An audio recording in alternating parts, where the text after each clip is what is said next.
Bismillahirrahmanirrahim. Alhamdulillah, salatu wassalamu ala rasulillah Sayyidina wa maulana Muhammad ibn Abdullah wa ala alihi wa sahbihi wa mawalah amma ba'd. Subhanaka la ilma lana illa ma'allamtana innaka antal alimul hakim. Wa la hawla wa la quwwata illa billahil aliyyil azim. Kita flashback sebelum kitab ini. Musannif yakni As-Syeikh Al-Qadhi Taqiyuddin An-Nabhani kita lihat sebagai sosok yang punya pemikiran yang runut untuk membangkitkan umat Islam. Dan kitab yang kita kaji ini adalah kitab ke-6 sebetulnya. Kitab ke-6 itu di luar dari kitab Min Muqawwimat An-Nafsiyah Al-Islamiyah. Nizamul Islam yang kitab pertama itu bicara tentang bagaimana membangkitkan manusia sebagai individu maupun sebagai umat. Bagaimana sih Islam yang membangkitkan itu? Dari akidahnya, dari syariah, termasuk juga ketika bicara hadharah, ya. Ini di Nizamul Islam dibahas. Kemudian beliau tidak cukup membahas konsep ini, beliau juga membahas tentang bagaimana upaya untuk mewujudkan konsep yang ada, yakni lewat kitab At-Takatul Al-Hizbi. Ini bicara dari sisi keorganisasian. Nah, tidak cukup di sini, beliau membahas faktor kegagalan upaya untuk membangkitkan umat dari sisi ide yang diemban. Di kitab Mafahim dikaji di situ. Jadi secara ide dan secara langkah organisasi itu sebetulnya dengan 3 kitab ini tergambar dengan jelas apa yang bisa dilakukan, yang harus dilakukan untuk membangkitkan umat saat ini. Tidak cukup begitu, beliau menulis kitab Ad-Daulah Al-Islamiyah. Ini kitab bukan kitab sejarah sebetulnya, walaupun isinya banyak sejarah Nabi. Tapi kita bagaimana kita ini bisa meneladani Rasulullah Sallallahu Alaihi Wasallam, ya, sifat beliau, langkah beliau, termasuk tantangan-tantangan dakwah, apa yang dilakukan Rasulullah dalam rangka temanya tetap kebangkitan, bagaimana beliau membangkitkan bangsa Arab saat itu dan seluruh manusia. Ini dibahas di Ad-Daulah Al-Islamiyah. Nah, ketika sudah ada contoh dari Rasul, nanti juga kita bicara di dalam kitab berikutnya, Ad-Hizatud Daulah, itu bicara sistem yang membangkitkan umat, strukturnya itu seperti apa.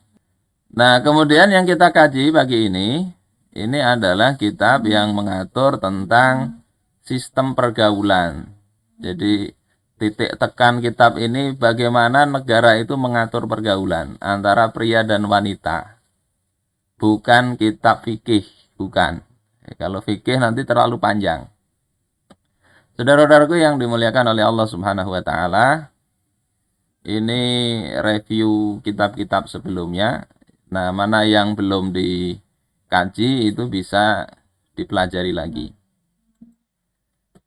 Nah, kemudian batasan pembahasan kitab ini, Nizamul Ijtima'i fil Islam, di bagian muqaddimah dikatakan walidzalika kana nizamul ijtima'i mahsuran fin nizamil ladzi yubayyinu tanzima ijtima'il mar'ah bir rajul war rajul bil mar'ah.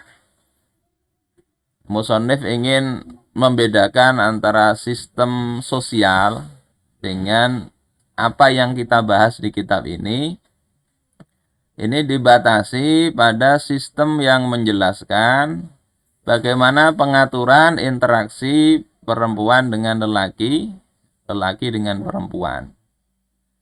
Satu itu, jadi pergaulan pria wanita ini.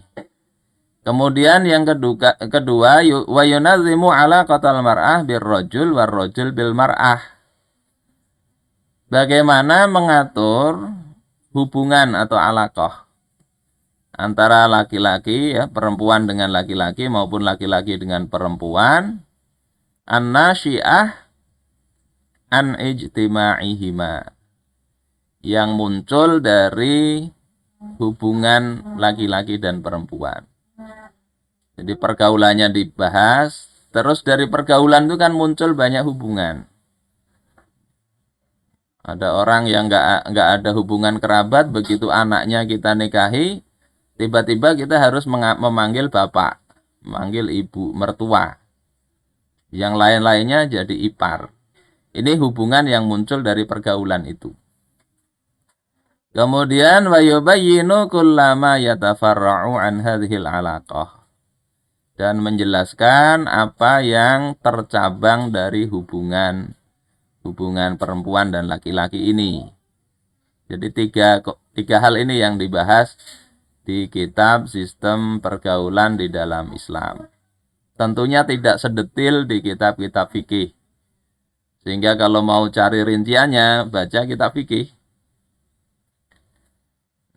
Cabang dari hubungan ini apa? Nanti ada masalah nafkah, ada masalah rujuk, talak, ada nanti li'an, ada azl, itu masuk dalam cabang dari hubungan laki-laki dengan perempuan. Nah, ini sekilas isi kitab Nizamul Ijtima'i fil Islam. Nah, latar belakangnya kenapa kitab ini perlu beliau tulis? Itu dijelaskan di kitab tersebut. Pertama, karena pemahaman umat tentang sistem pergaulan pria wanita yang jauh dari hakikat Islam.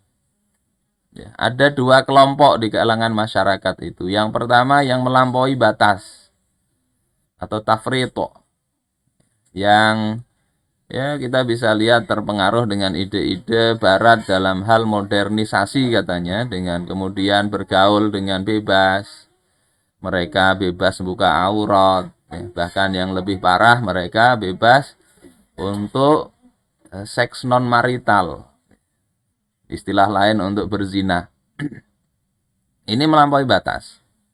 Di sisi lain ada yang terlalu ketat atau ifrat, sehingga mengatakan wanita nggak boleh keluar rumah sama sekali. Walaupun bukan era COVID, tetap nggak boleh keluar rumah, di lockdown. Ya, nggak boleh berdagang, bertani nggak boleh, bekerja nggak boleh. Pokoknya waqarna fi buyutikunna. Ayat itu dipakai. Diamlah ya para wanita itu di rumah-rumah mereka. Ada yang terlalu ketat. Upaya-upaya telah dilakukan, kata musannif, kata penulis kitab, tetapi beliau tidak mendapati upaya-upaya itu mampu menggambarkan bagaimana sistem pergaulannya. Hanya percikan-percikan atau cuplikan-cuplikan yang tercerai-berai, tidak membentuk bagaimana gambaran secara menyeluruh Islam itu memandang pergaulan pria dan wanita. Nah, di kitab ini beliau menjelaskan secara sistemnya. Saudara-saudaraku sekalian rahimakumullah, masuk ke alur pembahasan. Pertama, kitab ini diawali dengan membahas tentang kedudukan pria dan wanita di dalam Islam. Nanti ada kehidupan khusus sampai bagaimana terpisahnya kehidupan pria dan wanita. Kemudian tentang hukum melihat wanita, pengaruhnya di masyarakat. Nanti nggak terlepas dari itu aurat wanita. Terus kedudukan wanita di depan syariah. Kemudian aktivitas wanita. Setelah itu membahas tentang pernikahan, kehidupan suami istri, dan yang terkait. Dan yang terakhir tentang silaturahim. Gambarannya seperti ini.